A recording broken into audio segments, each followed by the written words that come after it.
கல்லான இதயத்தை எடுத்து விடு, எம்மை கனி உள்ள நெஞ்சுடனே வாழவிடு. எம்மையை நாங்கள் மறக்க விடு, எம்மையை நாங்கள் மறக்க விடு. கொஞ்சம் ஏனையோர் துன்பம் நினைக்க விடு. இறைவா இதோ வருகின்றோம், உம் திரு உள்ளம் நிறைவேற்ற. இதோ வருகின்றோம், உம் திரு உள்ளம் நிறைவேற்ற.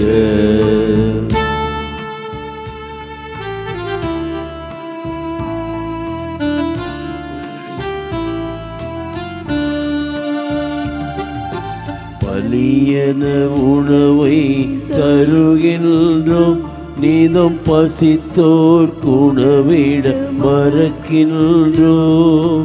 பலியன உணவை தருகின்றோம், நீதம் பசித்தோர் உணவிட மறக்கின்றோம்.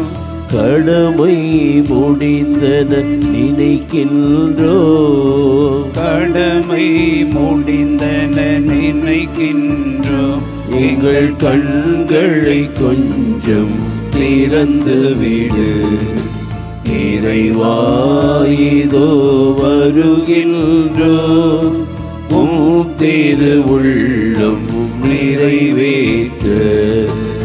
இறைவா இதோ வருகின்றோம், உம் திரு உள்ளம் நிறைவேற்ற.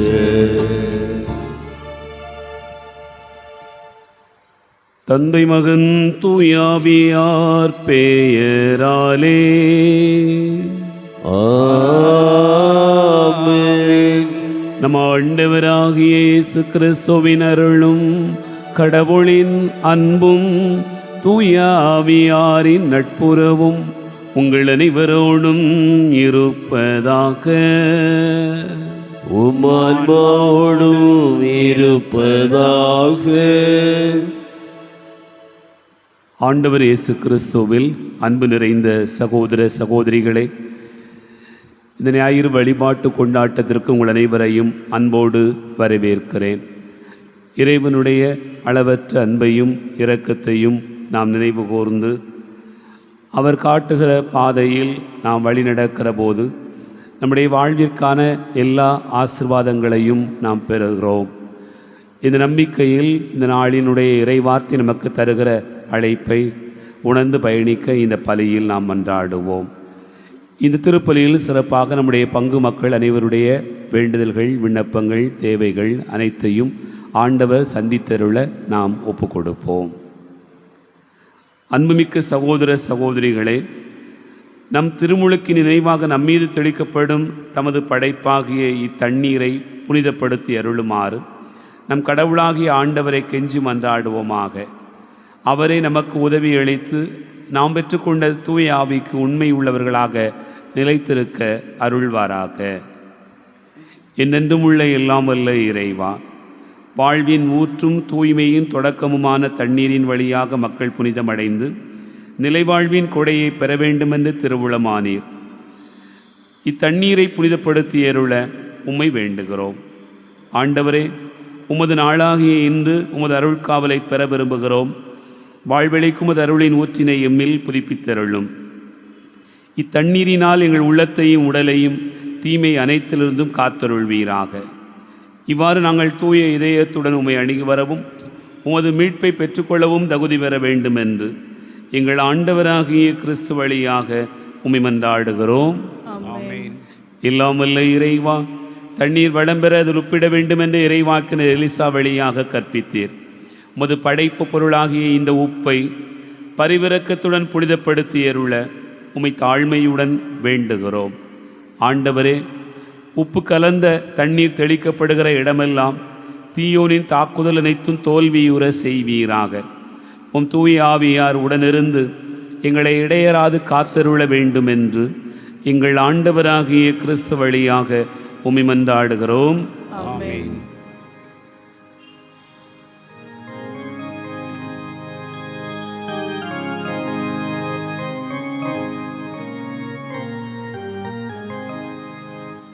ஆண்டவரே ஈசோ புல்லினால் என் மேல் தெளிப்பே நானும் தூய்மையாவே நீரே என்னை கழுவ நானும் உறைவனிதனிலும் வெண்மையாவே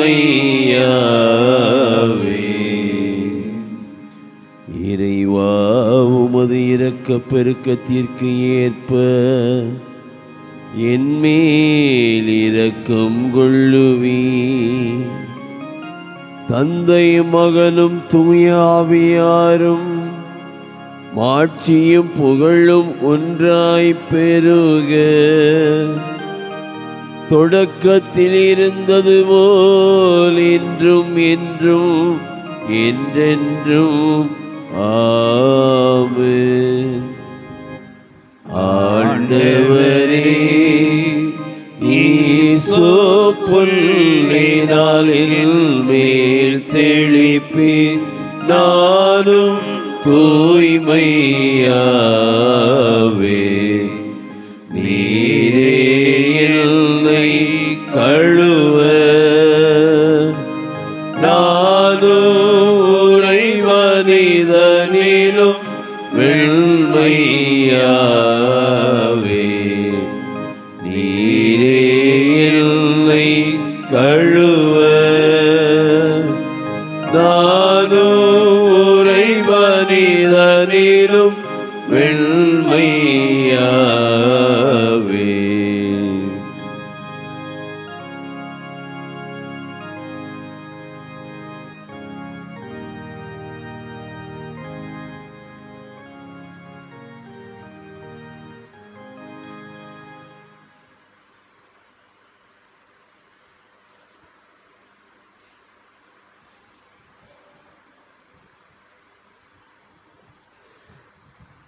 எல்லாமல்ல இறைவன் நம் பாவங்களிலிருந்து நம்மை தூய்மைப்படுத்துவாராக. இந்த நற்கருணை கொண்டாட்டத்தின் வழியாக அவர் தம்முடைய ஆட்சியின் விருந்தில் பங்கு கொள்ள நம்மை தகுதி பெற செய்தருள்வாராக. ஆமென்.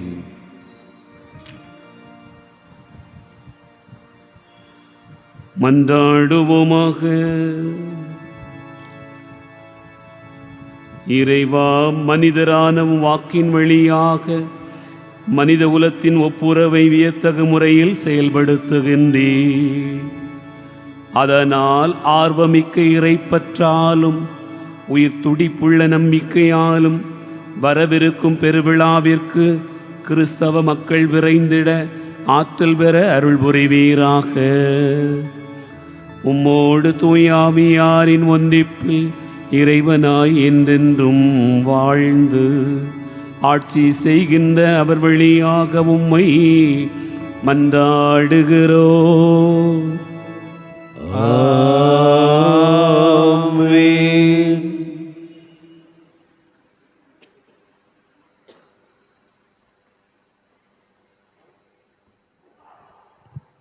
முதல் வாசகம். சாமுவேல் முதல் நூலிலிருந்து வாசகம். அதிகாரம் 16, இறைவசனங்கள் 1, 6, 7 மற்றும் 10 முதல் 13 முடிய. அந்நாட்களில் ஆண்டவர் சாமுவேலை நோக்கி, உன்னிடமுள்ள கொம்பை எண்ணெயால் நிரப்பிக் கொண்டு போ. பெத்லஹேமை சார்ந்த ஈசாயிடம் உன்னை அனுப்புகிறேன்.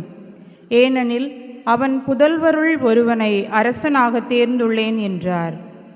ஈசாயின் புதல்வர்கள் வந்தபோது அவர் எலியாவை பார்த்தவுடனே, ஆண்டவரால் திருப்பழிவு செய்யப்பட்டவன் இவனாகத்தான் இருக்கும் என்று எண்ணினார். ஆனால் ஆண்டவர் சாமுவேலிடம், அவன் தோற்றத்தையும் உயரத்தையும் பார்க்காதே, ஏனெனில் நான் அவனை புறக்கணித்து விட்டேன். மனிதர் பார்ப்பது போல் நான் பார்ப்பதில்லை. மனிதர் முகத்தை பார்க்கின்றனர், ஆண்டவரோ அகத்தை பார்க்கின்றார் என்றார். இவ்வாறு ஈசாய் தம் 7 புதல்வரை சாமுவேல் முன்பாக கறந்து போகச் செய்தார். இவர்களையும் ஆண்டவர் தேர்ந்து கொள்ளவில்லை என்றார் சாமுவேல். தொடர்ந்து சாமுவேல் ஈசாயை பார்த்து, உன் பிள்ளைகள் இத்தனை பேர்தானா என்று கேட்க, இன்னொரு சிறுவன் இருக்கின்றான், அவன் ஆடுகளை மேய்த்து கொண்டிருக்கின்றான் என்று பதிலளித்தார் ஈசாய். அதற்கு சாமுவேல் அவரிடம், ஆள் அனுப்பி அவனை அழைத்து வா, ஏனெனில் அவன் வரும் வரை நான் உணவருந்த மாட்டேன் என்றார். ஈசாய் ஆள் அனுப்பி அவனை அழைத்து வந்தார். அவன் சிவந்த மேனியும் ஒளிரும் கண்களும் கொண்டு அழகிய தோற்றமுடன் இருந்தான். ஆண்டவர் சாமுவேலிடம், தேர்ந்து கொள்ளப்பட்டவன் இவனே, எழுந்து இவனை திருப்பொழிவு செய் என்றார். உடனே சாமுவேல் எண்ணெய் நிறைந்த கொம்பை எடுத்து அவன் சகோதரன் முன்னிலையில் அவனை திருப்பொழிவு செய்தார். அன்று முதல் ஆண்டவரின் ஆவி தாவீதின் மேல் நிறைவாக இருந்தது. ஆண்டவரின் அருள்வாக்கு. இறைவனுக்கு நன்றி.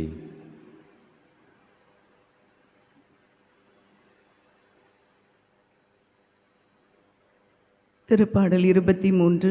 நாம் அனைவரும் இணைந்து பாட வேண்டிய பதிலுரை. ஆண்டவரே என் நாயர், எனக்கேதும் குறையில்லை.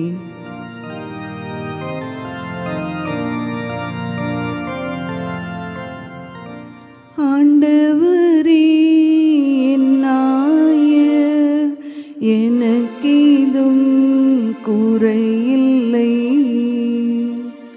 ஆண்டவரே என் நாயர், எனக்கேதும் குறையில்லை. ஆண்டவரே என் நாயர், எனக்கேதும் குறையில்லை. பசும்புல் வெளி மீது என்னையவர் இளைப்பாறச் செய்வார். அமைதியான நீர்நிலைகளுக்கு என்னை அழைத்துச் செல்வார். அவர் எனக்கு புத்துயிர் அளிப்பார். ஆண்டவரே என் நாயர், எனக்கேதும் குறையில்லை. தம் பெயர்க்கேற்ப என்னை நீதி வழி நடத்திடுவார்.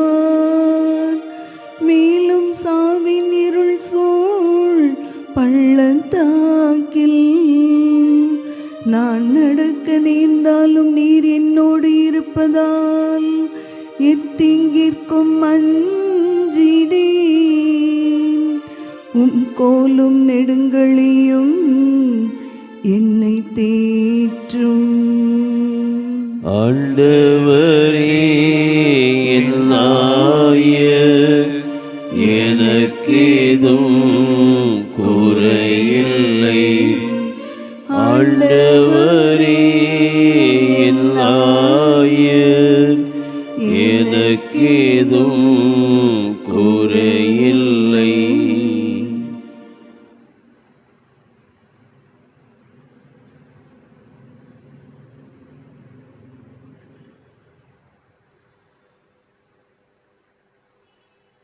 இரண்டாம் வாசகம்.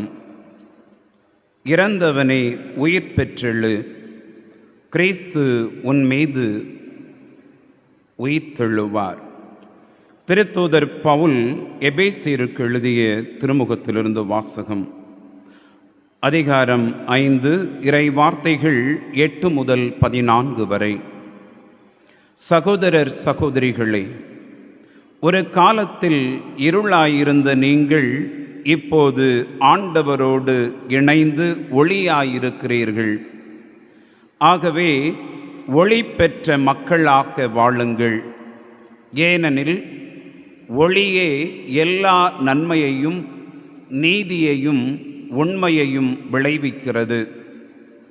ஆண்டவருக்கு உகந்தது எது என்பதை ஆராய்ந்து பாருங்கள். பயனற்ற இருளின் செயல்களை செய்கிறவர்களோடு உங்களுக்கு உறவு வேண்டாம். அவை குற்றமென எடுத்து காட்டுங்கள். அவர்கள் மறைவில் செய்பவற்றை சொல்லக்கூட வெட்கமாக இருக்கிறது. அவர்கள் செய்வதையெல்லாம் குற்றமென ஒளியானது எடுத்து காட்டும்போது அவற்றின் உண்மை நிலை வெளியாகிறது. அவ்வாறு தெளிவாக்கப்படுவது எல்லாம் ஒளிமயமாகிறது. ஆதலால் தூங்குகிறவனே விழித்தெழு, இறந்தவனே உயிர் பெற்றெழு, கிறிஸ்து உன்மீது ஒளிர்ந்தெழுவார் என்று கூறப்பட்டுள்ளது. ஆண்டவரின் அருள்வாக்கு. இறைவனுக்கு நன்றி. இறைவனின் அருள்மொழி கேட்டிடுவோம், கேட்டு அதன்படி வாழ்ந்திடுவோம். இறைவனின் அருள்மொழி கேட்டிடுவோம், கேட்டு அதன்படி வாழ்ந்திடுவோம். உலகின் மொழினானே,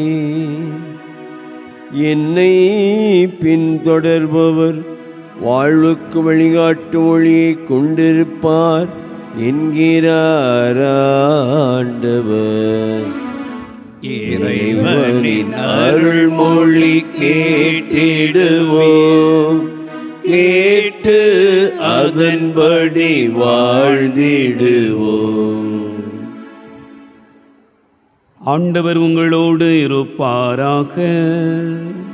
உமான்மாவோடும் இருப்பாராக. யோவான் எழுதிய தூய நற்செய்தியிலிருந்து வாசகம்.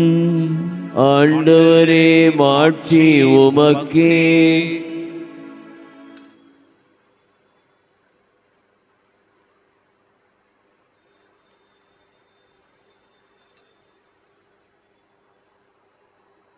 யோவான் நற்செய்தி அதிகாரம் 9, இறைவார்த்தைகள் 1 முதல் 41 முடிய.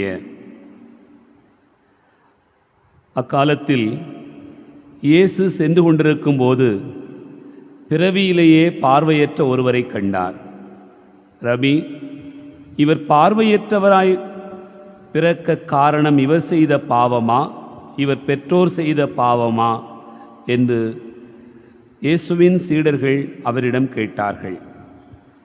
அவர் மறுமொழியாக, இவர் செய்த பாவமும் அல்ல, இவர் பெற்றோர் செய்த பாவமும் அல்ல, கடவுளின் செயல் இவர் வழியாக வெளிப்படும் பொருட்டே இப்படி பிறந்தார். பகலாய் இருக்கும் வரை என்னை அனுப்பியவரின் செயலை நாம் செய்ய வேண்டியிருக்கிறது. இரவு வருகிறது, அப்போது யாரும் செயலாற்ற இயலாது. நான் உலகில் இருக்கும் வரை நானே உலகின் ஒளி என்றார். இவ்வாறு கூறிய பின் அவர் தரையில் உமிழ்ந்து உமிழ்நீரால் சேறு உண்டாக்கி அச்சேற்றை பார்வையற்றவருடைய கண்களில் பூசி, நீர் சிலோவாம் குளத்துக்கு போய் கண்களை கழுவும் என்றார். சிலோவாம் என்பதற்கு அனுப்பப்பட்டவர் என்பது பொருள். அவரும் போய் கழுவி பார்வை பெற்று திரும்பி வந்தார். அக்கம்பக்கத்தாரும் அவர் பிச்சை எடுத்து கொண்டிருந்ததை முன்பு பார்த்திருந்தோரும், இங்கே அமர்ந்து பிச்சை எடுத்து கொண்டிருந்தவர் இவரல்லவா என்று பேசிக்கொண்டனர். சிலர் அவரே என்றனர், வேறு சிலர் அவரல்ல, அவரை போல் இவரும் இருக்கிறார் என்றனர். ஆனால் பார்வை பெற்றவர் நான் தான் அவன் என்றார். அவர்கள், உமக்கு எப்படி பார்வை கிடைத்தது என்று அவரிடம் கேட்டார்கள். அவர் அவர்களை பார்த்து, இயேசு எனப்படும் மனிதர் சேறு உண்டாக்கி என் கண்களில் பூசி சிலோவாம் குளத்துக்கு போய் கண்களை கழுவும் என்றார். நானும் போய் கழுவினேன், பார்வை கிடைத்தது என்றார்.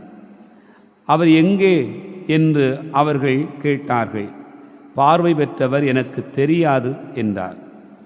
முன்பு பார்வையற்றவராய் இருந்த அவரை அவர்கள் பரிசேயரிடம் கூட்டி வந்தார்கள். இயேசு சேறு உண்டாக்கி அவருக்கு பார்வை அளித்த நாள் ஓர் ஓய்வு நாள். எனவே எப்படி பார்வை பெற்றாய் என்னும் அதே கேள்வியை பரிசேயரும் கேட்டனர். அதற்கு அவர், இயேசு என் கண்களில் சேறு பூசினார், பின் நான் கண்களை கழுவினேன், இப்போது என்னால் பார்க்க முடிகிறது என்றார். பரிசேயருள் சிலர், ஓய்வு நாள் சட்டத்தை கடைப்பிடிக்காத இந்த ஆள் கடவுளிடமிருந்து வந்திருக்க முடியாது என்று பேசிக்கொண்டனர். ஆனால் வேறு சிலர், பாவியான ஒரு மனிதரால் இத்தகைய அரும் அடையாளங்களை செய்ய இயலுமா என கேட்டனர். இவ்வாறு அவர்களிடையே பிளவு ஏற்பட்டது. அவர்கள் பார்வையற்றவரிடம் உனக்கு பார்வை அளித்த அந்த ஆளை குறித்து நீ என்ன சொல்கிறாய் என்று மீண்டும் கேட்டனர். அவர் ஒரு இறைவாக்கினர் என்றார், பார்வை பெற்றவர். அவர் பார்வையற்றிருந்து இப்போது பார்வை பெற்றுள்ளார் என்பதை அவருடைய பெற்றோரை கூப்பிட்டு கேட்கும் வரை யூதர்கள் நம்பவில்லை. பிறவியிலேயே பார்வையற்றிருந்தான் என நீங்கள் கூறும் உங்கள் மகன் இவன்தானா? இப்போது இவனுக்கு எப்படி கண் தருகிறது என்று கேட்டார்கள். அவருடைய பெற்றோர் மறுமொழியாக, இவன் எங்களுடைய மகன்தான், இவன் பிறவியிலேயே பார்வையற்றவன்தான். ஆனால் இப்போது எப்படி அவனுக்கு கண் தருகிறது என்பதோ, யார் அவனுக்கு பார்வை அளித்தார் என்பதோ எங்களுக்கு தெரியாது. அவனிடமே கேளுங்கள். அவன் வயது வந்தவன்தானே, நடந்ததை அவனே சொல்லட்டும் என்றனர். யூதர்களுக்கு அஞ்சியதால் தான் அவருடைய பெற்றோர் இப்படி கூறினர். ஏனெனில் இயேசுவை மெஸ்ஸியாவாக ஏற்றுக்கொள்ளும் எவரையும் தொழுகை கூடத்திலிருந்து விலக்கிவிட வேண்டும் என்று யூதர்கள் ஏற்கனவே தங்களிடையே உடன்பாடு செய்திருந்தார்கள். அதனால் அவருடைய பெற்றோர், அவன் வயது வந்தவன்தானே, அவனிடமே கேட்டுக்கொள்ளுங்கள் என்றனர். பார்வையற்றிருந்தவரை யூதர்கள் 2ஆம் முறையாக கூப்பிட்டு அவரிடம் உண்மையை சொல்லி கடவுளை மாட்சிப்படுத்து, இம்மனிதன் ஒரு பாவி என்பது எங்களுக்கு தெரியும் என்றனர். பார்வை பெற்றவர் மறுமொழியாக, அவர் பாவியா இல்லையா என்பது எனக்கு தெரியாது. ஒன்று மட்டும் எனக்கு தெரியும், நான் பார்வையற்றவனாயிருந்தேன், இப்போது பார்வை பெற்றுள்ளேன் என்றார். அவர்கள் அவரிடம், அவன் உனக்கு என்ன செய்தான், எப்படி பார்வை அளித்தான் என்று கேட்டார்கள். அவர் மறுமொழியாக, ஏற்கனவே நான் உங்களிடம் சொன்னேன், அப்போது நீங்கள் கேட்கவில்லை. இப்போது மீண்டும் ஏன் கேட்க விரும்புகிறீர்கள்? ஒருவேளை நீங்களும் அவருடைய சீடர்கள் ஆக விரும்புகிறீர்களோ என்று கேட்டார். அவர்கள் அவரை பழித்து, நீ அந்த ஆளுடைய சீடனாக இரு, நாங்கள் மோசேயின் சீடர்கள், மோசேயோடு கடவுள் பேசினார் என்பது எங்களுக்கு தெரியும், இவன் எங்கிருந்து வந்தான் என்பதே தெரியாது என்றார்கள். அதற்கு அவர், இது வியப்பா இல்லையா? எனக்கு பார்வை அளித்திருக்கிறார், அப்படி இருந்தும் அவர் எங்கிருந்து வந்தவர் என தெரியாது என்கிறீர்களே. பாவிகளுக்கு கடவுள் செவி சாய்ப்பதில்லை, இறைப்பற்றுடையவராய் கடவுளின் திருவுளப்படி நடப்பவருக்கு அவர் செவிசாய்க்கிறார் என்பது நமக்கு தெரியும். பிறவியிலேயே பார்வையற்றிருந்த ஒருவர் பார்வை பெற்றதாக வரலாறே இல்லையே. இவர் கடவுளிடமிருந்து வராதவர் என்றால் இவரால் எதுவுமே செய்திருக்க இயலாது என்றார். அவர்கள் அவரை பார்த்து, பிறப்பிலிருந்தே பாவத்தில் மூழ்கி கிடக்கும் நீயா எங்களுக்கு கற்றுத்தருகிறாய் என்று சொல்லி அவரை வெளியே தள்ளினர். யூதர்கள் அவரை வெளியே தள்ளிவிட்டதை பற்றி இயேசு கேள்விப்பட்டார். பின் அவரை கண்டபோது, மானிட மகனிடம் நீர் நம்பிக்கை கொள்கிறீரா என்று கேட்டார். அவர் மறுமொழியாக, ஐயா, அவர் யார் சொல்லும், அப்போது நானும் அவரிடம் நம்பிக்கை கொள்வேன் என்றார்.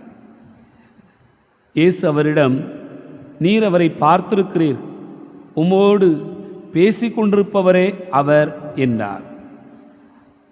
அவர், ஆண்டவரே, நம்பிக்கை கொள்கிறேன் என்று கூறி அவரை வணங்கினார். அப்போது இயேசு, தீர்ப்பளிக்கவே நான் இவ்வுலகிற்கு வந்தேன், பார்வையற்றோர் பார்வை பெறவும் பார்வையுடையோர் பார்வையற்றோர் ஆகவுமே வந்தேன் என்றார். அவரோடு இருந்த பரிசேயர் இதை கேட்டபோது, நாங்களுமா பார்வையற்றோர் என்று கேட்டனர். இயேசு அவர்களிடம், நீங்கள் பார்வையற்றோராய் இருந்திருந்தால் உங்களிடம் பாவம் இராது. ஆனால் நீங்கள் எங்களுக்கு கண் தெரிகிறது என்கிறீர்கள், எனவே நீங்கள் பாவிகளாகவே இருக்கிறீர்கள் என்றார். ஆண்டவரின் அருள்வாக்கு. கிறிஸ்துவே உமக்கு புகழ்.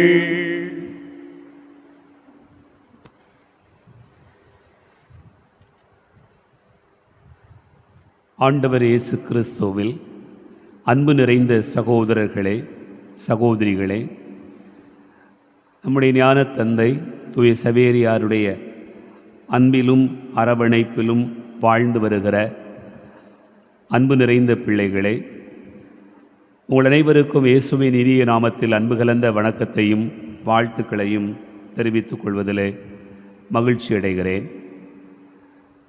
இது தவக்காலத்தினுடைய 4வது ஞாயிற்றுக்கிழமையை சிறப்பிக்கிற இந்த வேளையில் இறைவார்த்தை நம் ஆண்டவரோடு ஒன்றித்து பயணிப்பதற்கான அன்பான அழைப்பினை நமக்கு தருகிறது. அன்பார்ந்தவர்களே, கடந்த வாரத்திலே நாம் தியானிக்கிற போது சமாரிய பெண்ணினுடைய இயேசு சந்திப்பை நாம் வாசிக்க கேட்டோம். அதிலே அவர், நீர் ஒரு இறைவாக்கினர், நீர் மெஸ்ஸியா என்று கண்டுகொண்டேன் என்று சொல்லுகிறார். இந்த நாளினுடைய நற்செய்தியிலே பார்வையற்றிருந்த ஒரு மனிதர் பார்வை பெற்றபோது இயேசுவை அவர் கண்டுகொள்கிறார். தன்னுடைய வாழ்வில் ஆண்டவரை அனுபவிக்கக்கூடிய ஒரு முக்கியமான நிகழ்வை ஒரு நீண்ட நற்செய்தி பகுதியாக நாம் வாசிக்க கேட்டோம். என் அன்பார்ந்த சகோதர சகோதரிகளே, இந்த பகுதி ஆரம்பிக்கிற போது ஒரு கேள்வியோடு தான் ஆரம்பமாகிறது.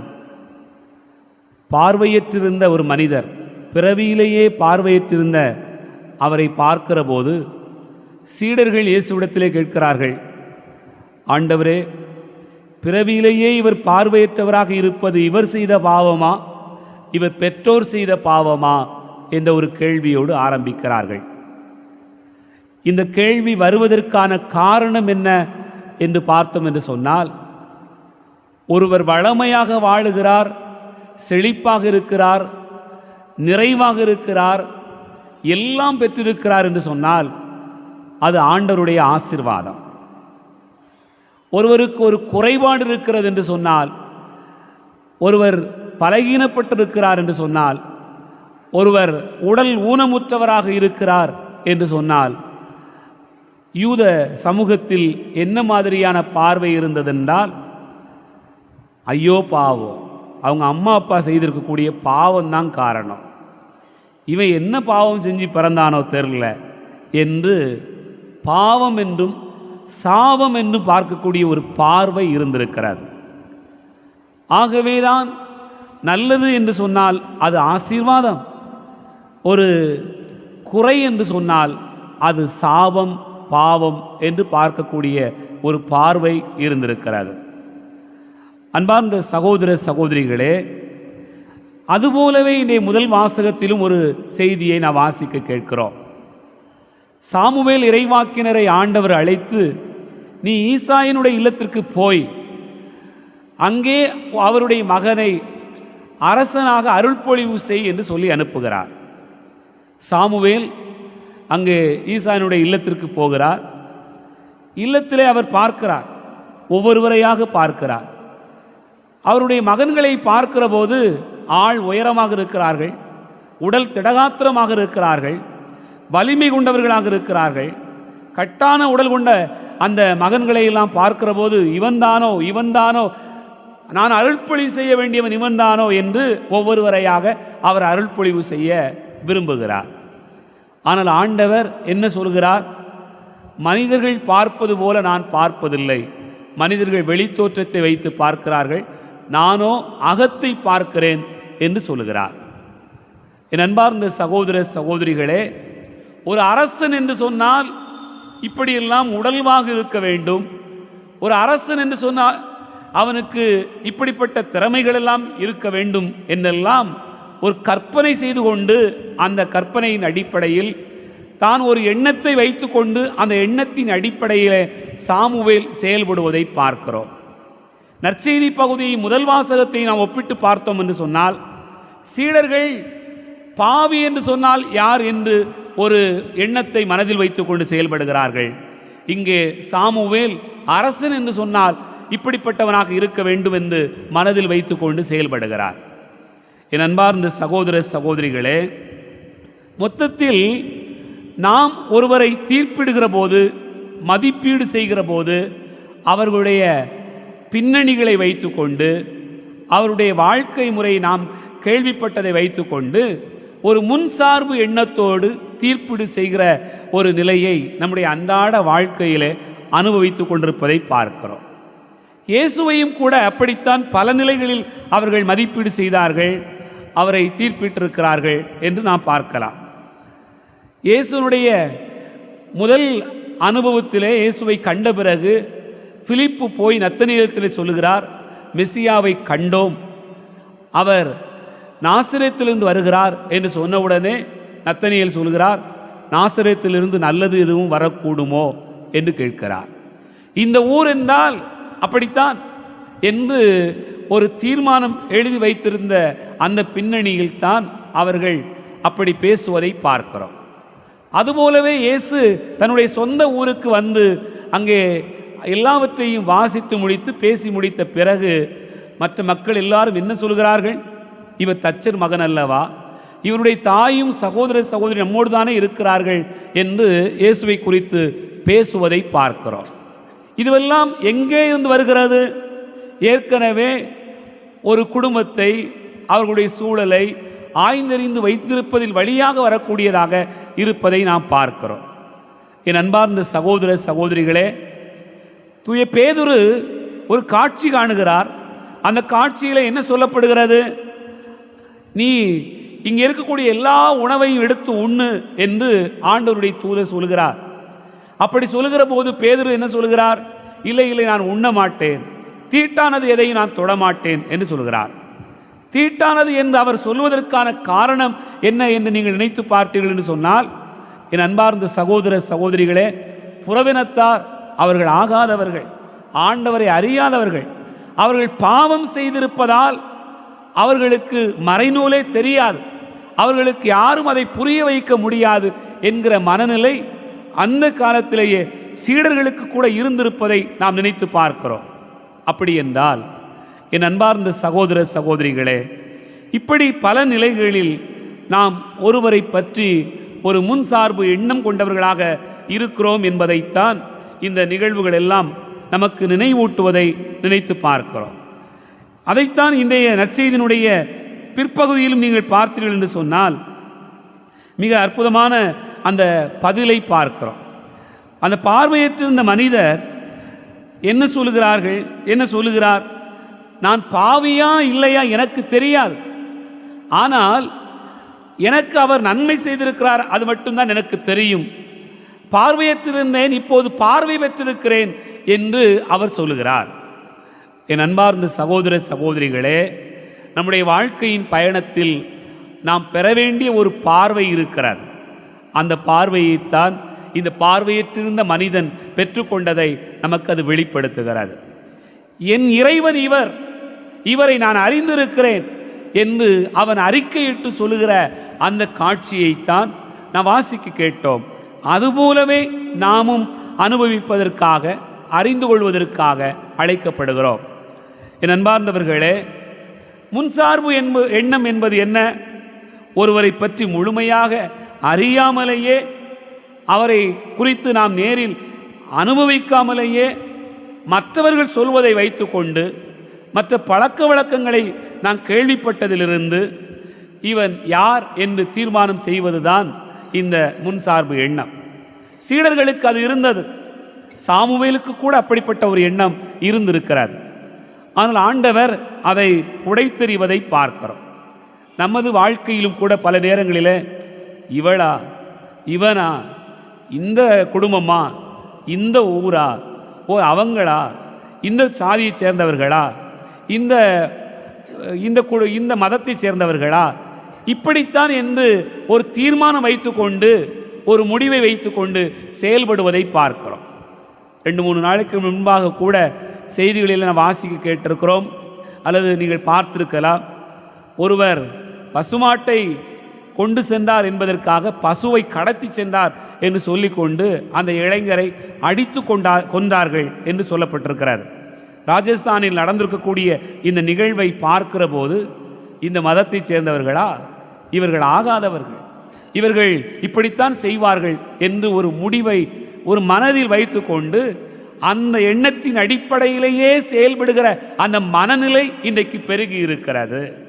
என் அன்பார்ந்தவர்களே, ஆனால் ஆண்டவருடைய வார்த்தை இப்படிப்பட்ட முன்சார்பு எண்ணங்களிலிருந்து மாறுவதற்கான அழைப்பினை தருகிறது.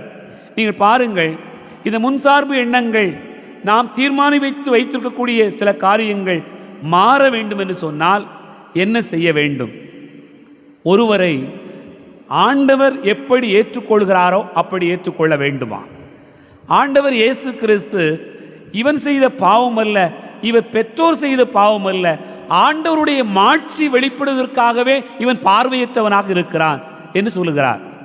ஆகவேதான் அவரை ஏற்றுக்கொள்ள வேண்டும் என்று சொன்னால் இறைவன் ஏற்பது போல ஏற்றுக்கொண்டால்தான் நாம் அவரை அன்பு செய்ய முடியும். நீங்கள் யோசித்து பாருங்கள், உங்களோடு வாழுகிற இருக்கிற ஒருவரை நீங்கள் அன்பு செய்ய வேண்டும் என்று சொன்னால் பின்னணிகளை வைத்துக்கொண்டு அன்பு செய்வீர்கள் என்று சொன்னால் ஒரு நாளும் அது நடக்கப் போவதில்லை. கேள்விப்பட்டவைகளை வைத்துக்கொண்டு நீங்கள் அன்பு செய்வீர்கள் என்றால் அதுவும் நடக்கப் போவதில்லை. மற்றவர்கள் சொல்லியிருக்கக்கூடிய ஊடகங்கள் வரக்கூடிய அதன் வழியாக வரக்கூடிய செய்திகளை எல்லாம் ஆய்ந்தறிந்து நீங்கள் அவரை அன்பு செய்வதாக இருப்பதாக இருந்தால் அது நடக்கப் போவதில்லை. மாறாக ஆண்டவர் அன்பு செய்வது போல இவன் கடவுளுடைய மனிதன், இவனில் இறைமாட்சி வெளிப்படுகிறது என்று பார்க்கிற அந்த பார்வை இருந்தால் மட்டும்தான் நீங்கள் அவரை அன்பு செய்ய முடியும் என்பதை இறைவாக்கு நமக்கு சொல்கிறது. என் அன்பார்ந்த சகோதர சகோதரிகளே, அதுபோலவே அந்த தனிப்பட்ட அனுபவம் என்பது ஒருவரை குறித்து நமக்கு தேவைப்படுகிறது. அப்போதான் நம்மிடத்தில் இருக்கக்கூடிய பழைய எண்ணங்கள் மாறும். என் அன்பார்ந்தவர்களே, பார்வையற்றிருந்த இந்த மனிதன் இயேசுவை குறித்து தனிப்பட்ட அனுபவம் பெற்றிருந்தான்.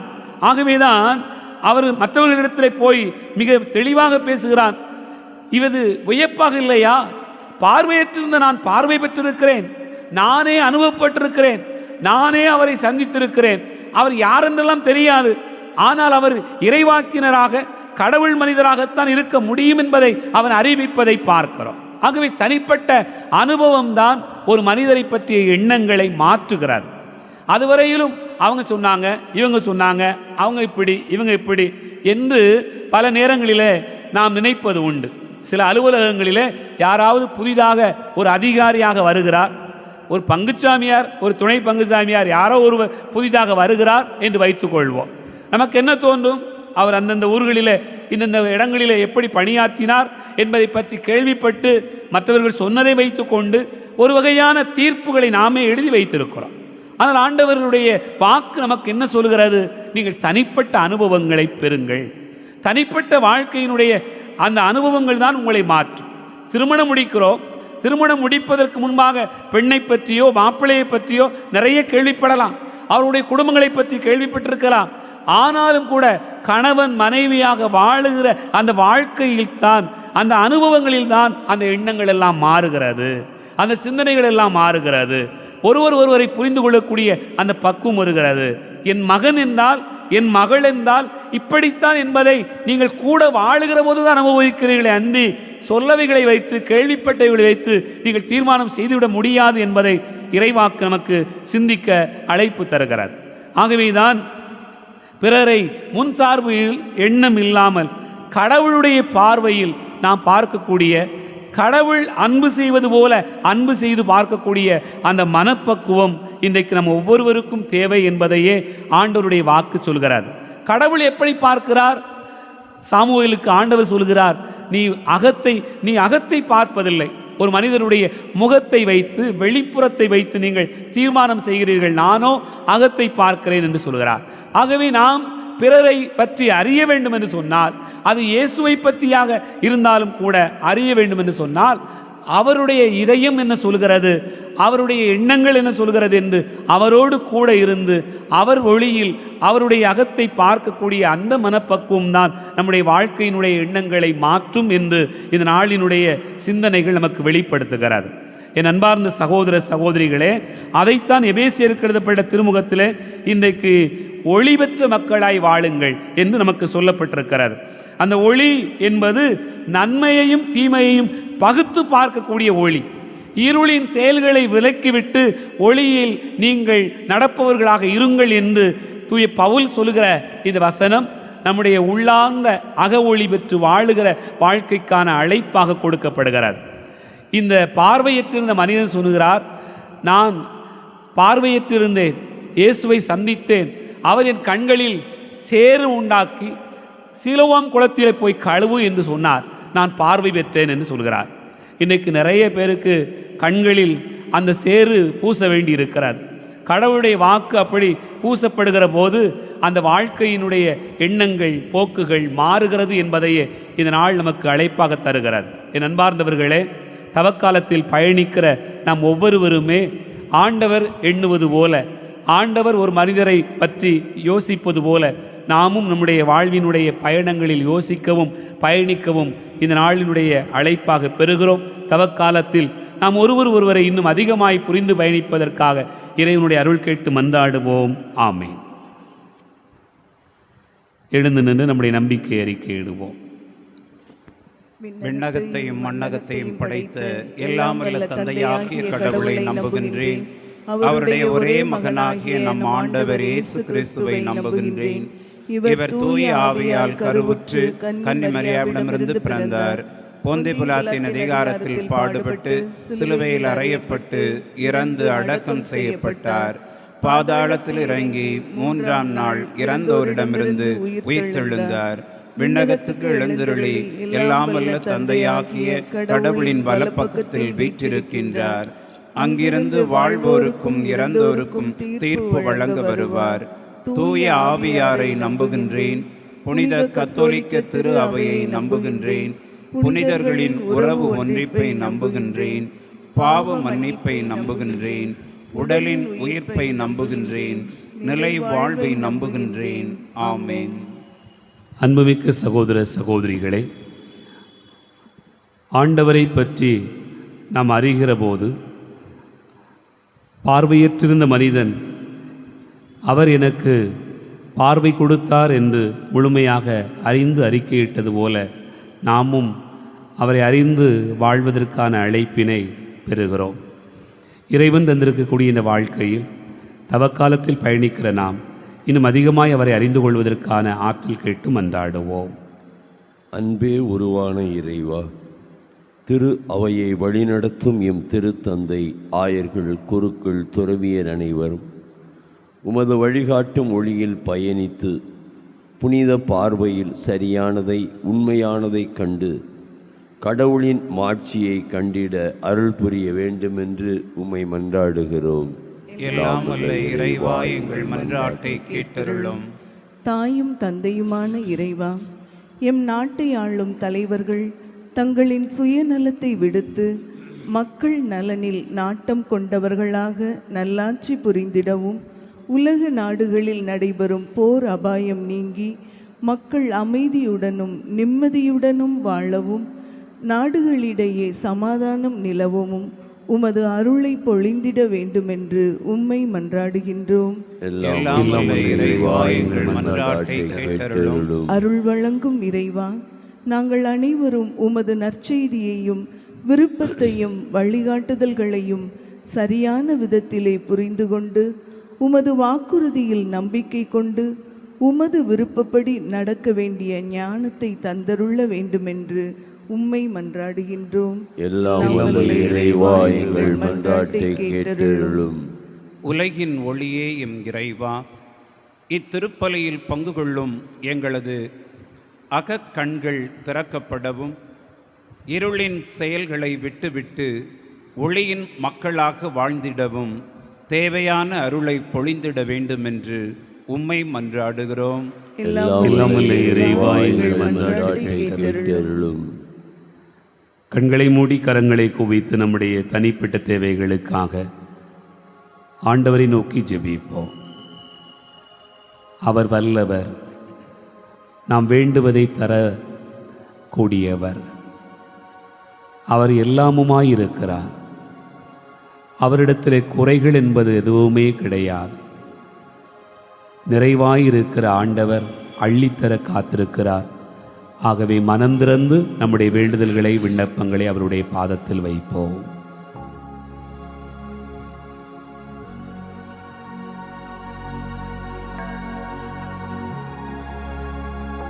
அன்பு தந்தையே இறைவா, உம்மை நாங்கள் போற்றுகிறோம், புகழ்கிறோம், உம்மை ஆராதிக்கிறோம். இந்த இனிய நாளுக்காக நாங்கள் உமக்கு நன்றி கூறுகிறோம். கடந்த வாரம் முழுக்க நீர் எங்களை ஆசீர்வதித்து வழிநடத்தி வந்திருக்கிறீர். அதற்காக உமக்கு நன்றி கூறுகிறோம். இந்த புதிய வாரத்தை, புதிய நாளை தொடங்குவதற்கு எங்களுக்கு தந்த வாய்ப்புக்காக உமக்கு நன்றி கூறுகிறோம்.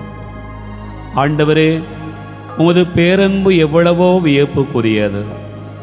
எங்களை எவ்வளவாய் நீர் அன்பு செய்கிறீர் என்பதை நினைத்து பார்க்கிற போதே தகுதியற்ற எங்கள் மீது உமது அன்பு எவ்வளவு வியப்புக்குரியது என்பதை நாங்கள் அறிந்து கொள்ளுகிறோம். ஆண்டவரே, இதோ இந்த நாளிலே பார்வையற்றிருந்த மனிதனுடைய வாழ்க்கையை குறித்து ஒரு வகையான எண்ணங்களை மனதில் கொண்டிருந்தவர்களைப் போல நாங்களும் கூட பல நேரங்களிலே எங்களோடு வாழுகிறவர்களை அப்படி நினைத்து கொண்டிருக்கிறோம். உன்னை பற்றி தெரியாதா? உன் குடும்பத்தை பற்றி தெரியாதா? நீ அன்றைக்கே இப்படி இருந்தவன் தானே, எப்படி அவர்கள் சொன்னார்களோ நீ பார்வையற்றவன் தானே, அதுபோலவே நீ அப்படி இருந்த ஆள்தானே, நீ அப்படி பேசியவள் தானே, அப்படி என்னை விட்டு விட்டு போன ஆள்தானே, குடும்பத்தை கவனிக்காத ஆள்தானே, இப்போ என்ன உனக்கு திடீரென்ற அக்கறை, இப்போ என்ன உனக்கு அப்படி ஒரு தேடுதல், இப்போ என்ன உனக்கு மாற்றம், இப்படி பல நேரங்களிலே பழையவைகளை வைத்து கொண்டு எங்களுடைய எண்ணங்களை வைத்து கொண்டு பிறரை மதிப்பீடு செய்து அவர்களுடைய வாழ்க்கையில் மாற்றமே ஏற்படாது, அவர்களுடைய வாழ்க்கையில் திருந்தவே மாட்டார்கள் என்று பல நேரங்களிலே நாங்கள் பழைய சிந்தனைகளை மனதில் வைத்து கொண்டே மாற்றத்திற்கு வழிவிடாமல் நாங்கள் பயணித்திருக்கிறோம். அதனால் எங்களுடைய உறவுகளிலே விரிசல் ஏற்பட்டிருக்கிறது. அதனால் எங்களுடைய குடும்பங்களிலே சிக்கல்கள் ஏற்பட்டிருக்கிறது. அதனால் எங்களுடைய குடும்பங்களிலே பெரிய பெரிய பிளவுகள் ஏற்பட்டு ஆண்டு கணக்கில் பேச முடியாதவர்களாக பயணிப்பவர்களாக பல நேரங்களில் இருக்கிறோம். ஆனால் ஆண்டவரே, இந்த நாளிலே பார்வையற்றிருந்த மனிதனுக்கு நலங்களித்தது போல எங்களுடைய வாழ்க்கையிலும் நீர் எங்களுடைய கண்களிலும் சேறு உண்டாக்கி பார்வை பெறுங்கள், புதிய பார்வை பெறுங்கள், புதிய நம்பிக்கை பெறுங்கள், புதிய வாழ்க்கை பெறுங்கள். இது தவக்காலம் உங்களுக்கு அழைப்பு தருகிறது என்பதை உமது வார்த்தையால் எங்களுக்கு வாழ்விக்கிறீரே, அதற்காக உமக்கு நன்றி கூறுகிறோம். இதோ இந்த நாளிலே நாங்கள் ஒருவரை நல்ல எண்ணத்தோடு பார்க்கிற பார்வையை எங்களுக்கு தார். அவர்களுடைய குடும்ப சூழல் பின்னணிகள், ஊர் சூழல் பின்னணிகள், இவைகளையெல்லாம் வைத்து மதிப்பீடு செய்யாமல் நாங்கள் தனிப்பட்ட விதங்களில் அனுபவித்து அவர்களோடு பேசி பழகி அவர்களுடைய இதயத்தில் இருப்பதை ஆய்ந்தறிந்து ஒருவரை புரிந்து கொள்ளுகிற மனப்பக்குவத்தை எங்களுக்கு தார். பல நேரங்களிலே மற்றவர்கள் சொன்னதை வைத்து கொண்டு கேள்விப்பட்டு அது புறணியாக மாறி பெரிய மலை போல மாறி நிற்கக்கூடிய புரிதலின்மை எங்களுடைய வாழ்க்கையில் வந்து விடுகிறது. ஆனால் ஆண்டவரே, நாங்களே தனிப்பட்ட விதங்களில் அனுபவிப்போமாக. உம்முடைய திருமகன் இயேசுனுடைய அன்பை தனிப்பட்ட விதத்தில் அந்த பார்வையற்ற மனிதன் அனுபவித்தது போல நாங்கள் ஒவ்வொருவரும் அனுபவிப்போமாக. பிறவியிலேயே நான் பார்வையிட்டிருந்தேன், ஆனால் எனக்கு அவர் நலமளித்தார், இதைவிடவும் என்ன வேண்டும் என்று அந்த மனிதன் சொன்னது போல நாங்களும் எங்களுடைய வாழ்க்கையில் உம்மை அறிந்து கொள்கிற ஞானத்தை தார். ஆண்டவரே, எங்கள் குடும்பங்களிலே ஒருவரை புரியாமல் பல நேரங்களிலே நாங்களே ஒரு எண்ணத்தை வைத்து கொண்டிருப்பதனால் மனைவி சரியில்லை, கணவர் சரியில்லை, மகன் சரியில்லை, மருமகள் சரியில்லை என்று குடும்பங்களிலே பல வகையான போராட்டங்களில் தவிக்கிறோம். இந்த நாளிலே குடும்பங்களை ஆசுவதி, குடும்பங்களிலே தேவையான இந்த நல்ல எண்ணங்களை தார். ஒருவரோடு பேசி பழகி ஆய்ந்தறிந்து வாழுகிற வாழ்க்கையை தார். அமைதி சமாதானத்தை தார். பிள்ளைகளுக்கான எல்லா ஞானத்தை தாரும், அறிவை தார். தேர்வு எழுதுகிற பிள்ளைகள் இந்த நாட்களை நல்ல முறையில் எழுதி வெற்றி பெறுவதற்கு ஆசீர்வாதத்தை தார். நல்ல இடத்திலே அவர்களுக்கு நல்ல படிப்பதற்கான இடம் கிடைப்பதாக, நல்ல கல்லூரிகளிலே நல்ல படிப்பை தேர்ந்து கொள்கிற ஞானத்தை தார். அதன் வழியாக எதிர்காலம் ஆசீர்வதிக்கப்படுவதாக. பிள்ளைகள் உம்மை அதிகமாய் தேடுவார்களாக.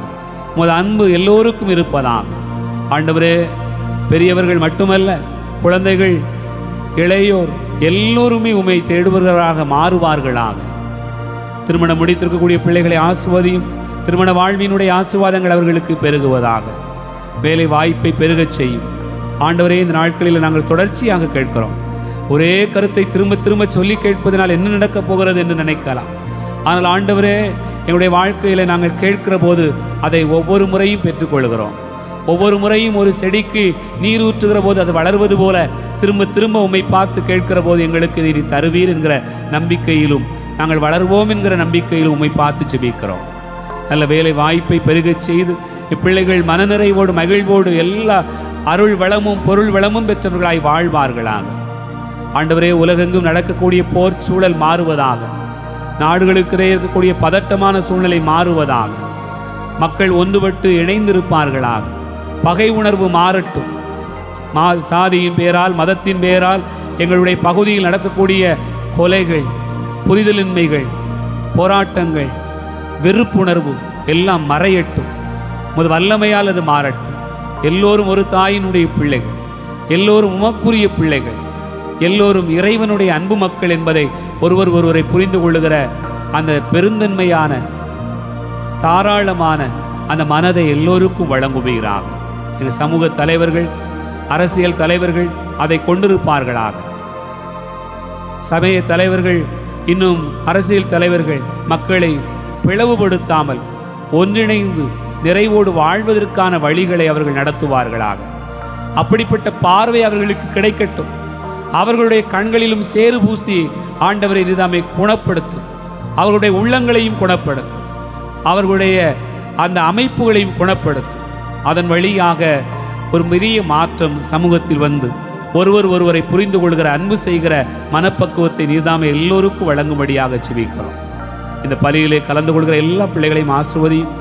ஆண்டவரே, எனக்கு இதை தந்தால் நன்றாக இருக்கும், என் குடும்பத்திற்கு இதை நீர் தந்தால் நன்றாக இருக்கும், இதை நீர் ஆசிர்வதித்து கொடுத்தால் நான் நன்றாக வாழுவேன் என்று கண்ணீரோடு ஜெபிக்கிற எல்லா பிள்ளைகளையும் ஆசிர்வதி ஜெபிக்கிறோம்.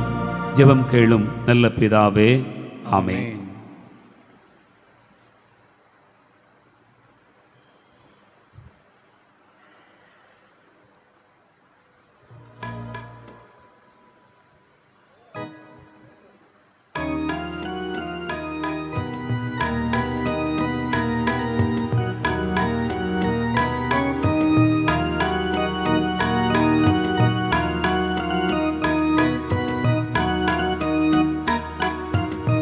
திருமுல் வந்தோம் திருப்பலி பொருளுடன் அருளுடன் ஏற்பாய் திருவே, அருளுடன் ஏற்பாய் திருவே.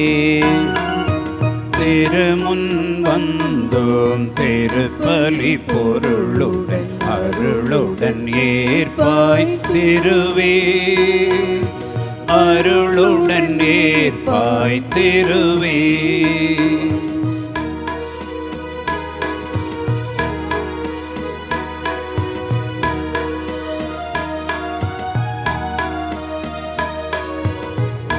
பதம் வைத்தே பழித்தோம் பொருளை ஒளிர்கரம் கொண்டு ஆசீர்வதிப்பாய். அழிப்பதம் வைத்தே பழித்தோம் பொருளை ஒளிர்கரம் கொண்டு ஆசீர்வதிப்பாய். களிப்புடன் எம்மையும் ஒன்றாக இணைத்து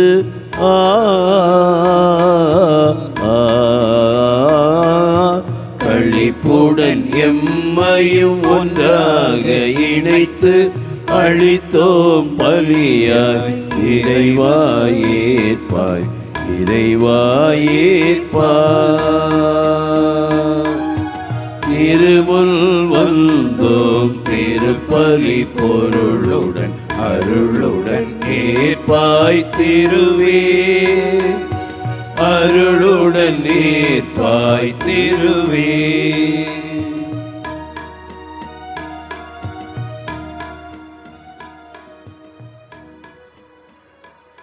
சகோதர சகோதரிகளே, என்னுடையது உங்களுடையதுமான இந்த பலி எல்லாம் வல்ல தந்தையாக இறைவனுக்கு ஏற்றதாகும்படி ஜெபியுங்கள். ஆண்டவர் தமது திருப்பெயரின் புகழ்ச்சிக்காகவும் மாட்சிக்காகவும் நன்மைக்காகவும் புனித திரு அவை அனைத்துள்ள நலத்திற்காகவும் உமது கைந்து பலியை ஏற்றுக்கொள்வாராக. ஆண்டவரே, பணிவுடன் உம்மை வேண்டி நிலையான உதவியளிக்கும் காணிக்கைகளை பேரின்பத்துடன் உமக்கு ஒப்புக் கொடுக்கின்றோம். அதனால் நாங்கள் இவற்றை உண்மையிலேயே போற்றவும் உலகின் மீட்புக்காக உமக்கு உகந்தவாறு ஒப்புக் கொடுக்கவும் செய்வீராக. எங்கள் ஆண்டவராகிய கிறிஸ்து வழியாக உம்மை மன்றாடுகிறோம். ஆமென். ஆண்டவர் உங்களோடு இருப்பாராக. உம் ஆன்மாவோடும் இருப்பாராக. இதயங்களை மேலே எழுப்புங்கள். ஆண்டவரிடம் எழுப்பியுள்ளோம். நம் இறைவனாகிய ஆண்டவருக்கு நன்றி கூறுவோம். அது தகுதியும் நீதியுமானது. ஆண்டவரே, தூயவரான தந்தையே, என்று வாழும் எல்லாம் அல்ல இறைவா, எங்கள் ஆண்டவராகிய கிறிஸ்து வழியாக எந்நாளும் எவ்விடத்திலும் நாங்கள் உமக்கு நன்றி செலுத்துவது மெய்யாகவே தகுதியும் நீதியுமாகும் எங்கள் கடமையும் மீட்புக்குரிய செயலுமாகும். கிறிஸ்து தாம் மனிதரானதன் மறைநிகழ்வு வழியாக இருளில் நடக்கும் மனித குலத்தை நம்பிக்கையின் ஒளிக்கு கொண்டு வந்தார். பழைய பாவ நிலைக்கு உட்பட்டவர்களாக பிறந்தவர்களை புதுப்பிறப்பின் கழுவுதலால் உரிமை மக்களாக ஏற்றுக்கொண்டார். ஆகவே விண்ணகத்திலும் மண்ணகத்திலும் உள்ள அனைத்தும் உம்மை ஆராதித்து வணங்கி புதியதொரு பண்பாடுகின்றன. வானதுதர் அணிகள் அனைத்தோடு நாங்கள் சேர்ந்து முடிவின்றி பறைசாற்றி சொல்வதாவது: தூயவர் தூயவர் தூயவர், வான்படைகளின் கடவுளாம் ஆண்டவர். விண்ணகமும் மண்ணகமும் உமது ஆட்சியால் நிறைந்துள்ளன. உன்னதங்களிலே ஓசன்னா. ஆண்டவர் பெயரால் வருகிறவர் ஆசி பெற்றவர். உன்னதங்களிலே ஓசன்னா.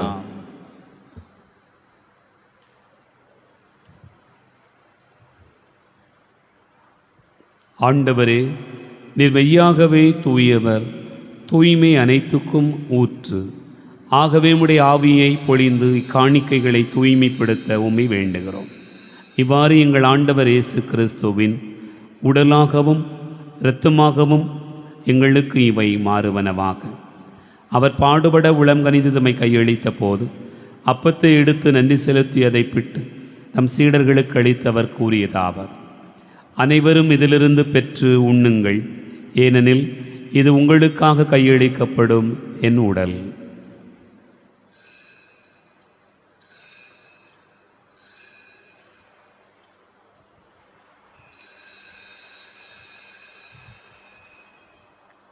அவண்ணமே இரவு விருந்தை அருந்திய பின் கிண்ணத்தை எடுத்து மீண்டும் உமக்கு நன்றி கூறி தம் சீடர்களுக்கு அளித்தவர் கூறியதாவது: அனைவரும் இதிலிருந்து பெற்று பருகுங்கள், ஏனெனில் இது புதிய நிலையான உடன்படிக்கைக்குரிய என் இரத்தத்தின் கிண்ணம். இது பாவ மன்னிப்புக்கென்று உங்களுக்காகவும் பலருக்காகவும் சிந்தப்படும். இதை என் நினைவாகச் செய்யுங்கள்.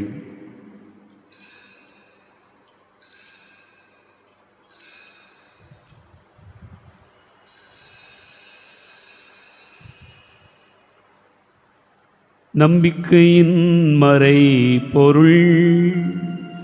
ஆண்டவரே, நீர் வருமளவும் உமது இறப்பினை அறிக்கையிடுகின்றோம், உமது உயிர்ப்பினையும் எடுத்துரைக்கின்றோம். ஆகவே ஆண்டவரே, நாங்கள் கிறிஸ்துவின் இறப்பினையும் உயிர்ப்பினையும் நினைவு கூர்ந்து வாழ்வதரும் அப்பத்தையும் மீட்பளிக்கும் கிண்ணத்தையும் உமக்கு ஒப்புக் கொடுக்கின்றோம். உம் திருமுனின்று ஊழியம் புரிய தகுந்தவர்களென எங்களை ஏற்றுக்கொண்டீர். எனவே உமக்கு நன்றி செலுத்துகின்றோம். மேலும் கிறிஸ்துவின் உடலிலும் இரத்தத்திலும் பங்கு கொள்ளும் எங்களை தூய ஆவியார் ஒன்று சேர்க்க வேண்டுமென உம்மை தாழ்மையுடன் மன்றாடுகிறோம். ஆண்டவரே, உலகெங்கும் பரவியிருக்கும் அது திரு அவையை நினைவு கூர்ந்தருளும். எங்கள் திருத்தந்தை லியோ, எங்கள் மறைமாவட்ட பரிபாலகர் பேரருத்தந்தை மோட்சராஜன், எல்லா திருநிலையினராகிய அனைவரோடும் உமது திரு அவை அன்பில் நிறைவு பெற செய்திருளும்.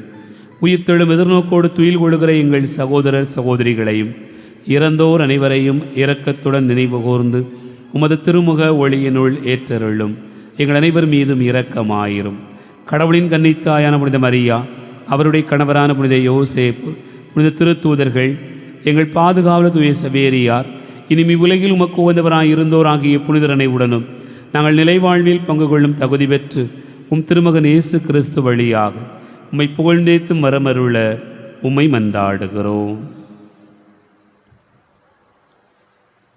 இவர் வழியாக இவரோடு இவரில் எல்லாம் வல்ல இறைவனாகிய தந்தையே, தூயாவியாரின் ஒன்றிப்பில் எல்லா புகழும் ஆட்சியும் என்னென்றும் உமக்கு உரியதே. ஆமென் ஆமென் ஆமென். நம் ஆண்டவர் இயேசு கிறிஸ்து கற்றுக் கொடுத்தவாறு விண்ணக தந்தை நோக்கி ஜெபிப்போம். விண்ணுலகில் இருக்கிற எங்கள் தந்தையே, உமது பெயர் தூயதென போற்றப் பெறுக. உமது ஆட்சி வருக. உமது திருவுளம் விண்ணுலகில் நிறைவேறுவது போல மண்ணுலகிலும் நிறைவேறுக. எங்கள் அன்றாட உணவை இன்று எங்களுக்கு தாரும். எங்களுக்கு எதிராக குற்றம் செய்வோரை நாங்கள் மன்னிப்பது போல எங்கள் குற்றங்களை மன்னியும். எங்களை சோதனைக்கு உட்படுத்தாதேயும், தீமையிலிருந்து எங்களை விடுவித்தருளும். ஆண்டவரே, தீமை அனைத்திலிருந்தும் எங்களை விடுவித்து எங்கள் வாழ்நாளில் அமைதியை கனிவுடன் அருள உம்மை மன்றாடுகிறோம். உமது இரக்கத்தின் உதவியால் நாங்கள் பாவத்திலிருந்து எப்போதும் விடுதலை பெற்று யாதொரு கலக்கமும் இன்றி நலமாயிருப்போமாக. நாங்கள் எதிர்நோக்கி இருக்கும் பேரின்பத்துக்காகவும் எம் மீட்பராகிய இயேசு கிறிஸ்துவின் வருகைக்காகவும் காத்திருக்கின்றோம். ஏனெனில் ஆட்சியும் வல்லமையும் ஆட்சியும் என்றென்றும் அதே. ஆண்டவரே இயேசு கிறிஸ்துவே, அமைதியை உங்களுக்கு விட்டுச் செல்கிறேன், என் அமைதியை உங்களுக்கு தருகிறேன் என்றும் திருத்தூதர்களுக்கு மொழிந்தீரே. எங்கள் பாவங்களை பாராமல் திரு அவை நம்பிக்கையை கண்ணோக்கி உமது திருவுளத்திற்கு ஏற்பதற்கு அமைதியும் ஒற்றுமையும் அளித்தருள்வீராக. என்றென்று வாழ்ந்து ஆட்சி செய்கின்றவர் நீரே. ஆமென். ஆண்டவருடைய அமைதி உங்களோடு இருப்பதாக. உம் ஆன்மாவோடும் இருப்பதாக. ஒருவருக்கொருவர் அமைதியை பகிர்ந்து கொள்வோம்.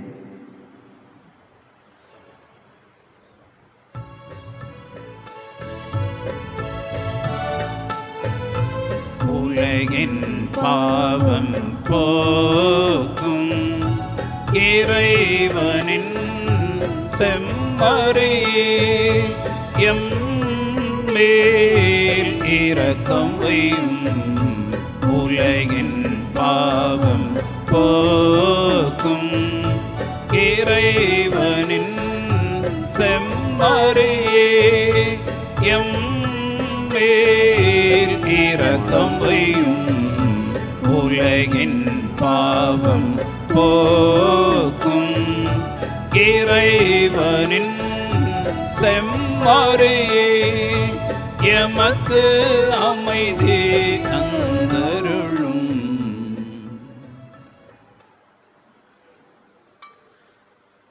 இதோ இறைவன் செம்மறி, இதோ உலகின் பாவங்களை போக்குகிறவர். செம்மறியின் விருந்துக்கு அழைக்க பெற்றோர் பேறு பெற்றோர்.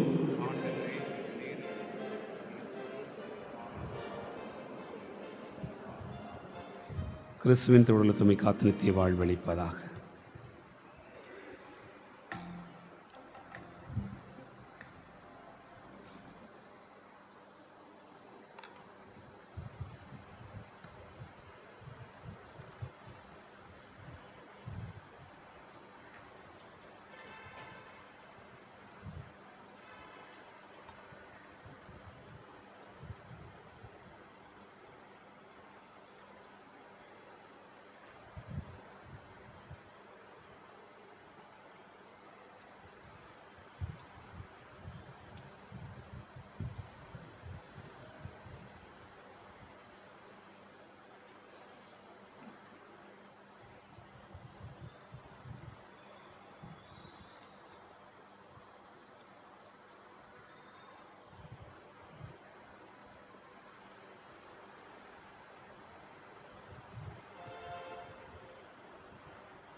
தேவனே, என் இறைவனே, என் இனிய நேசனே, என் அன்பனே, நல்லன்பனே, இதயம் வாருமே. தேவனே, என் இறைவனே என் இனிய நேசனே என் நண்பனே நல் நண்பனே இதயம் வாருமே வா வா விரைந்து வா என்னில் வா எழுந்து வா வா வா விரைந்து வா என்னில் வா எழுந்து வா என் தேவனே என் இறை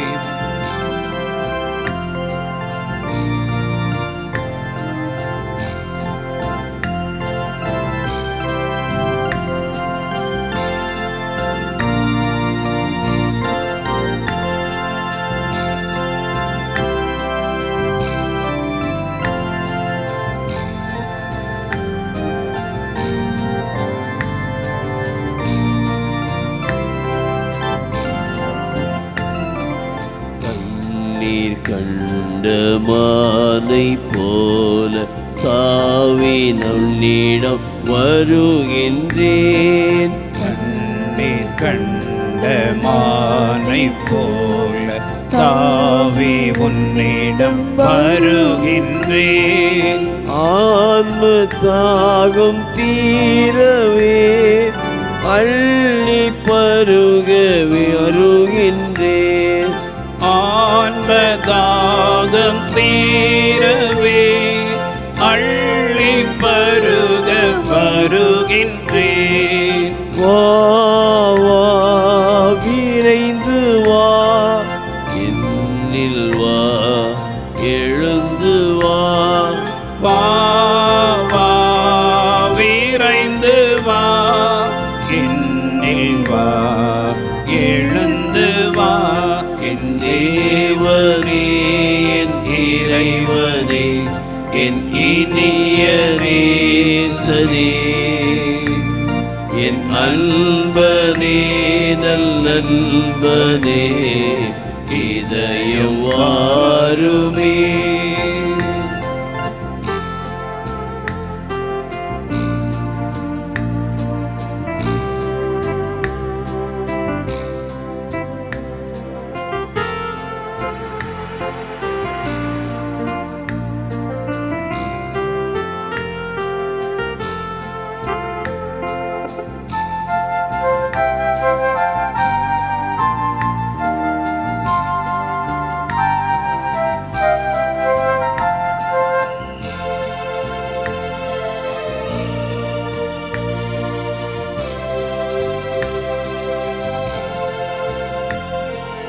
தாயை கண்ட சேயை போல கவிழ்ந்து நானும் வருகின்றேன். தாயை கண்ட சேயை போல் தவழ்ந்து நானும் வருகின்றேன். ஒளியை கண்ட மலரை போல் என் உள்ளம் மலர அழைக்கின்றேன். ஒளியை கண்ட மலரை போல் என் உள்ளம் மலர அழைக்கின்றேன்.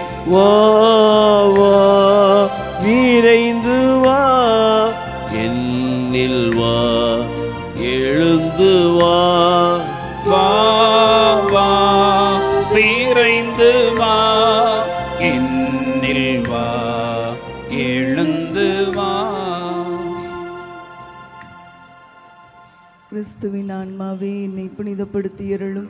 கிறிஸ்துவின் திருவுடலே என்னை மீட்டருளும். கிறிஸ்துவின் திரு இரத்தமே எனக்கு எழுச்சியூட்டியருளும். கிறிஸ்துவின் விழாவிலிருந்து வழிந்தோடிய தண்ணீரே என்னை கழுவியருளும். கிறிஸ்துவின் பாடுகளே என்னை தேற்றியருளும். ஓ நல்ல இயேசுவே எனக்கு செவிசாய்த்தருளும்.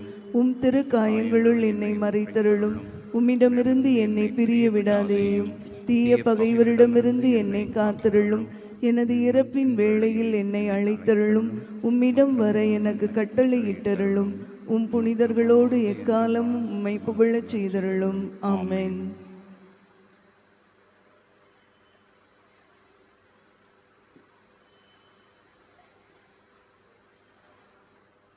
ஞாயிறு அறிக்கை. இன்று தவக்கால 4ஆம் ஞாயிறு. இவ்வாரத்தில் நினைவு கூறப்படும் திருவிழாக்கள்: வருகிற 19ஆம் தேதி வியாழக்கிழமை புனித யோசேப்பு பெருவிழா. இவ்வார அறிவிப்புகள். இவ்வழிபாட்டில் கலந்து கொண்ட அனைவருக்கும் நம் ஆண்டவர் இயேசுவின் பெயரால் நல்வாழ்த்துக்களும் வணக்கங்களும். இன்று தவக்கால 4ஆம் ஞாயிறு. இன்று காலை 9:30 மணி முதல் மாலை 4 மணி வரை தவக்கால தியானம் நமது பேராலயத்தில் நடைபெறும். தியானத்தின் போது இறை மக்களுக்கு மதிய உணவு வழங்கப்படும். மதியம் 2:30 மணிக்கு அருட்தந்தையர்கள் வருகை தந்து ஒப்புரவு அருட்சாதனம் வழங்குவார்கள். தியானத்தை முன்னிட்டு இன்று காலை 9:30 மணிக்கு நடைபெறுகிற திருப்பலிக்கு பதிலாக தியானத்தின் நிறைவில் மாலை 3:30 மணிக்கு பேராலயத்தில் திருப்பலி நடைபெறும். தியானத்தை அருட்தந்தை ஞானராஜ் ஹெச்ஜிஎன் அவர்கள் வழிநடத்துவார்கள். மாலை 6 மணிக்கு வழக்கம்போல் திருப்பலி நடைபெறும். வருகிற 20ஆம் தேதி வெள்ளிக்கிழமை அன்று மாலையில் நடைபெறுகிற சிலுவை பாதையை யோனா மண்டலத்தில் உள்ள அன்பியங்கள் சிறப்பிக்க கேட்டுக்கொள்கிறோம். வருகிற 22ஆம் தேதி ஞாயிற்றுக்கிழமை தவக்காலத்தின் 5ஆம் ஞாயிறு அன்று நமது மறைமாவட்ட தவக்கால திருப்பயணமாக புளியம்பட்டி புனித அந்தோணியார் திருத்தலம் செல்லவிருக்கிறோம். திருப்பயணத்திற்கு செல்ல விரும்புவோர் தங்களுடைய பெயர்களை பங்கு அலுவலகத்தில் தெரிவிக்க கேட்டுக்கொள்கிறோம்.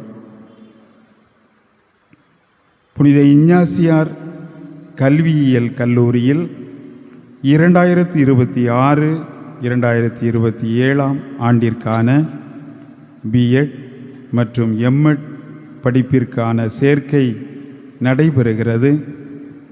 விண்ணப்பிக்க விரும்புவோர் இது குறித்த விவரங்களை ஆலய தகவல் பலகையில் பார்த்து அறிந்து கொள்ளலாம். அன்பிய கூட்டங்கள். எஸ்ஐயா மண்டலம் புனித மோனிகா அன்பிய கூட்டம் இன்று மாலை 6 மணிக்கு எண் 4 டேனியல் தாமஸ் தெருவில் வசிக்கும் திரு ஜோசப் லியோன் திருமதி லீமா அவர்களின் இல்லத்தில் நடைபெறும். எஸ்ஐயா மண்டலம் திருமுழுக்கு யோவான் அன்பிய கூட்டம் நாளை திங்கட்கிழமை இரவு 7 மணிக்கு திரு சாமுவேல் சரண் திருமதி லூர்து ஜெபா அவர்களின் இல்லத்தில் நடைபெறும். யோனா மண்டலம் திருக்குடும்ப அன்பிய கூட்டம் வருகிற 21ஆம் தேதி சனிக்கிழமை மாலை 5 மணிக்கு ஆனி நகரில் வசிக்கும் திருமதி சார்லட் அருள்துறை அவர்களின் இல்லத்தில் நடைபெறும். கடந்த வாரம் மறைக்கல்வி மாணவ செல்வங்களுக்கு சிற்றுண்டி வழங்கிய பாளை மார்க்கெட் பகுதியில் வாழும் திருமிகு அந்தோணி அம்மாள், மாரிமுத்து என்ற ஜோசுவா, ஹவிகா மற்றும் ஹெஸ்டியா அவர்களின் குடும்பத்திற்கு நமது நன்றிகளையும் ஜெபங்களையும் தெரிவித்துக் கொள்கிறோம்.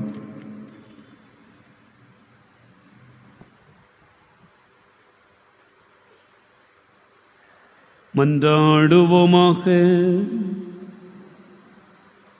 இறைவாய் உலகுக்கு வரும் ஒவ்வொரு மனிதரையும் ஒளிர்விக்கின்ற நீர் எங்கள் இதயங்களை உமது அருளின் சுடரால் ஒளிர்வித்தருள உம்மை வேண்டுகின்றோம். அதனால் உமது மாண்புக்கு தகுதியானதையும் விருப்பமானதையும் என்று நினைவில் கொண்டு உம்மை நேர்மையாக அன்பு செய்ய வலிமை பெறுவோமாக.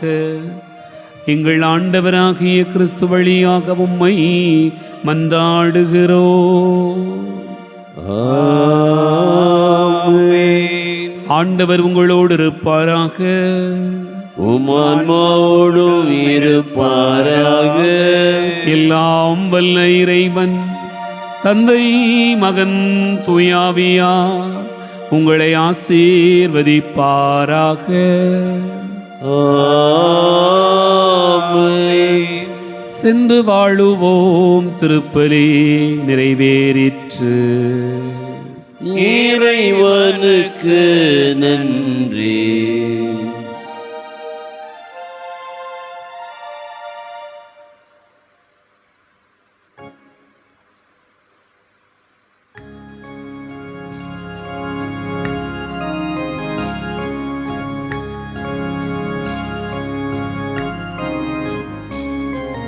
மாசில்லா கண்ணியே மாதாவே உம்மேல் நேசமில்லாதவர் நீசரேயாவார். வாழ்க வாழ்க வாழ்க மரியே, வாழ்க வாழ்க வாழ்க மரியே.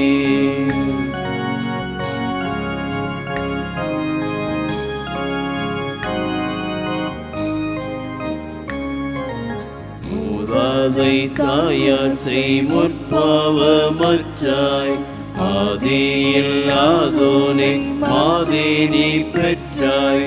வாழ்க வாழ்க வாழ்க மரியே, வாழ்க வாழ்க வாழ்க மரியே. நிலையான புகழுக்குரிய தூய்மை மிகு நற்கருணைக்கு எல்லா காலமும் ஆராதனையும் புகழும் போற்றியும் மாட்சிமையும் உண்டாக கடவது. எங்கள் பாதுகாவலரான புனித பிரான்சிஸ்கு சவேரியாரே, எங்களுக்காக வேண்டிக் கொள்ளும். தந்தை மகன் தூய ஆவியாரின் பெயராலே ஆமென். ஆமென்.